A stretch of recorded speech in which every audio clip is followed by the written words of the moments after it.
बिस्मिल्लाहिर्रहमानिर्रहीम। अस्सलाम वालेकुम नादरीन, आप यूट्यूब चैनल देख रहे हैं, मैं इमरान खान हूँ। नादरीन, ये जो पाकिस्तान तहरीक इंसाफ के अंदर एक अजीब सी कैफियत पैदा हो गई है ना, इस पर छोटा सा एक एनालिसिस भी मैं आपके सामने रखता हूँ और जो ख़बरें हैं वो भी आपको बताता हूँ। इमरान खान साहब का केस भी लगा हुआ था आज इस्लामाबाद हाई कोर्ट में, बल्कि दोनों केसेस उनके लगे हुए थे, उसमें भी एक डेवलपमेंट हुई है।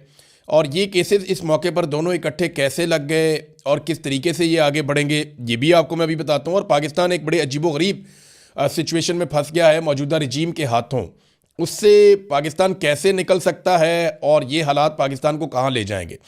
नंबर एक तो ये है कि इमरान खान साहब की बहनों पर भी तनकीद शुरू कर दी गई है। कुछ दबे लफ्ज़ों में करता है, कोई खुले लफ्ज़ों में करता है, कुछ आर्टिकल उनके खिलाफ लिखवाए जा रहे हैं, कुछ उन्हें डिक्टेटर करार दिया जा रहा है। देखिए, इमरान खान साहब की जो बहनें हैं वो सिर्फ अपने भाई के लिए जाती हैं हर जगह पे, ये बात सबको अंडरस्टैंड करनी पड़ेगी। उनका पॉलिटिक्स है, वो दे डैम केयर कि जनाब ये जो पॉलिटिकल पार्टी है पीटीआई, वो क्या करती है क्या नहीं करती, उनके दिमाग में ये है कि हमारा भाई बाहर निकलना चाहिए। उसके लिए वो किसी से भी लड़ाई कर लेती हैं। इमरान खान साहब जो भी उन्हें कहते थे, अब वो बजाय ये सोचे कि इसके नताइज क्या होंगे, वो बाहर आके बोल देती थी। देखिए ना, अगर हलीमा खानम और बाकी लोग पॉलिटिकल होते जैसे बाकी पॉलिटिकल लोग सोचते हैं, तो वो बाहर आकर अल्फाज को तब्दील कर लेते। लेकिन जो इमरान खान ने कहा, उन्होंने बाहर आकर बिल्कुल वैसे ही वो बात की, और पार्टी के लोगों ने शायद उस तरह से बात नहीं की। तो अब सूरत हाल ये पैदा हो गई है कि वो खुलकर कह रही हैं कि पाकिस्तान तहरीक इंसाफ जो कर सकती थी वो उन्होंने नहीं किया, और ये बात पाकिस्तान का सोशल मीडिया भी कह रहा है। इमरान खान साहब की पॉलिटिकल पार्टी जो है, उसकी वो स्ट्रेंथ जो वो शो कर सकती थी, जितने बड़े पैमाने पे लोगों ने उनका साथ दिया, जितने बड़े पैमाने पे लोग उनके साथ खड़े हुए, उस तरीके से वो काम कर नहीं पाए। और इसके लिए अगर मैं कहूँ कि सबसे बड़ा कसूरवार कौन है, तो सबसे बड़ी गलती हुई गंडापुर साहब से। गंडापुर साहब को एतमाद भी मिला, मौका भी मिला, लोग भी बहुत बड़ी तादाद में उनके साथ चले, लेकिन गंडापुर साहब ने 2 मरतबा ऐसा किया कि पाकिस्तान तहरीक इंसाफ के अंदर जो एक तहरीक चलाने की कैपेसिटी थी वो बहुत बुरी तरह मुतासर हुई। अभी बार बार कोशिश करने के बावजूद तहरीक इंसाफ वो कैपेसिटी उस तरीके से दोबारा बढ़ा नहीं पाई। हाँ, एक मोमेंटम बनाया सुहेल अफरीदी ने, और वो कुछ और चीज़ें करने की बात कर रहे हैं, लेकिन क्या ये हो पाएगा। एक तरफ इमरान खान साहब की बहनों के ऊपर तनकीद जो है वो शदीद हो गई है, वो तेज़ हो रही है, और पार्टी के जो ज़राए हैं वो ये कहते हैं, जो इंटरनल मीटिंग्स हो रही हैं उनमें यह तय किया गया कि इमरान खान साहब को मुज़ाकरात के ज़रिए बाहर लाया जाए, सड़कें कोई ऑप्शन नहीं है।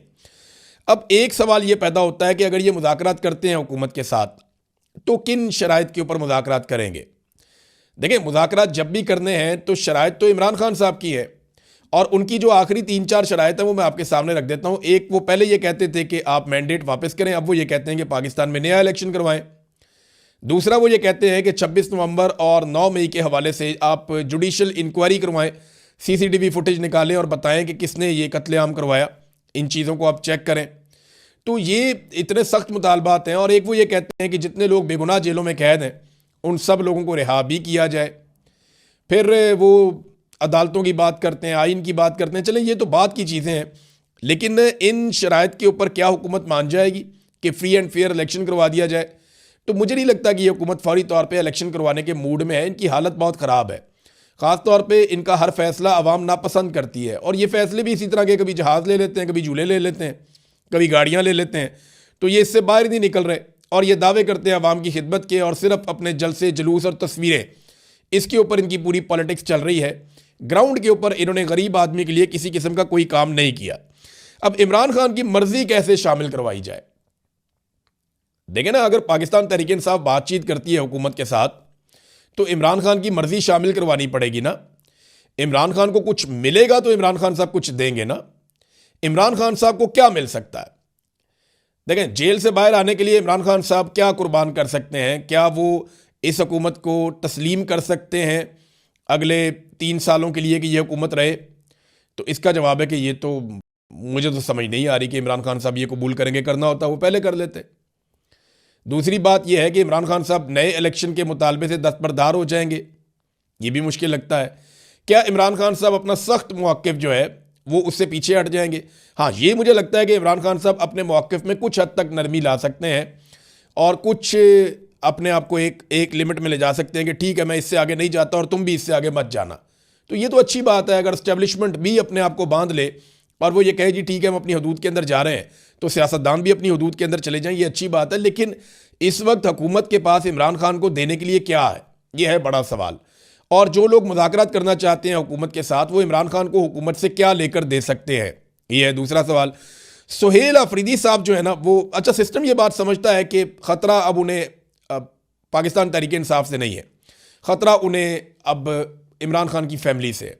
या सुहेल अफरीदी को वो कुछ हद तक ख़तरा समझते हैं, लेकिन उन्हें काफ़ी हद तक डिसक्रेडिट करने में कामयाब रही है एस्टेब्लिशमेंट। ख़ासतौर पे जो गंडापुर साहब ने पूरा एक एपिसोड चलाया, और उसके बाद जिस तरह से सुहेल अफरीदी साहब इस्लामाबाद के अंदर बंद हो गए जब इमरान खान साहब का इशू उठा, और रहती सही कसर जो है वो अभी बैरिस्टर गौर ने कह दिया कि सुहेल अफरीदी हर चीज़ में ऑन बोर्ड थे और वो भी कॉन्फ्रेंस कॉल के अंदर शामिल थे जो अलीमा खानम सुन रही थी, तो उससे तासुर ये गया कि जैसे सारी चीज़ों में वो शामिल है, तो उन्हें डिसक्रेडिट करने की कोशिश की जा रही है।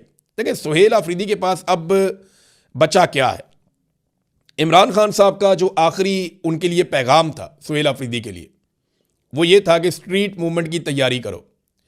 उसके बाद इमरान खान साहब ने उन्हें कोई पैगाम नहीं दिया, और स्ट्रीट मूवमेंट की तैयारी अभी तक तो सिफर है। हाँ, ये कि मोमेंटम बनाया, जलसे जुलूस किए उन्होंने, वो तो इमरान खान का नाम लेकर आप जहाँ भी पाकिस्तान में जाएंगे, जो भी वज़ीर आला होगा वहाँ लोग निकल आएंगे, लेकिन स्ट्रीट मूवमेंट के लिए जो टेक्निकल तैयारियां हैं वो अभी तक नहीं की। और अब वो कहते हैं जी वो एक तैयारी करने जा रहे हैं, उसके लिए भी उन्हें काफ़ी रुकावटों का सामना करना पड़ेगा।